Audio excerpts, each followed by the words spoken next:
Баршаңызға сәлем. Бүгін сіздермен өте жұмсақ әрі дәмді болып шығатын керемет котлеттердің рецептісімен бөлісетін боламын.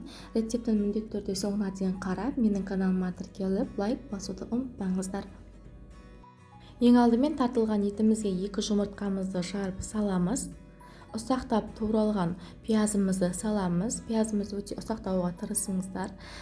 Кептірілген нанымызды салып, тозымызды салып, бұрышымызды салып, барлығын жақсылап бір қалыпты массаға келгенше жақсылап араластырып аламыз. Кейін котлеттерімізге форма беріп бастаймыз. Бір уыс татылған етімізді алып, жақсылап шет-шетінен дөңгелектеп домалақ формаға келтіреміз. Енді үлкен қылсаңыз да болады, кіші котлеттер жасасаңыз да болады, өзіңіздің ыңғайыңызға қарай. Алдын ала қызып тұрған майымызға екі жағынан қызартып жақсылап пісіріп аламыз. Бізде бір беті 3-4 минуттай піседі шамамен.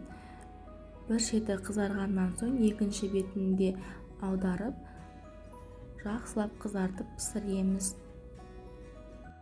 Котлеттеріміздің барлығын жақсылап қуырып алғаннан соң солай жей берсеңіз де болады. Мен бірақ міндетті түрде 10-15 минутқа бұқтырып алатын боламын. Табамызды тазалап, алдымен сұйық май құйып, пиязымызды жақсылап қуырып аламыз. Артынша үккіштен өткізілген сәбізімізді салып, жақсылап қуырамыз. Тұзымызды саламыз, бұрышымызды саламыз, және де біраз қасық томатымызды салып, жақсылап қуырамыз.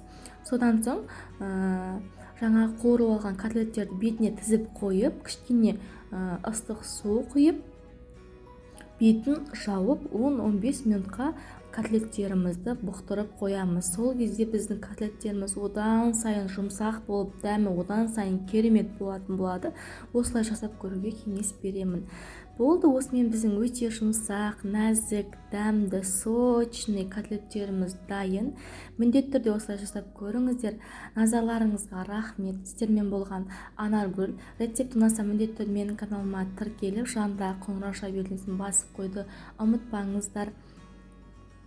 Лайк басып, комментарий жазып қоюды да ұмытпаңыздар. Рахмет.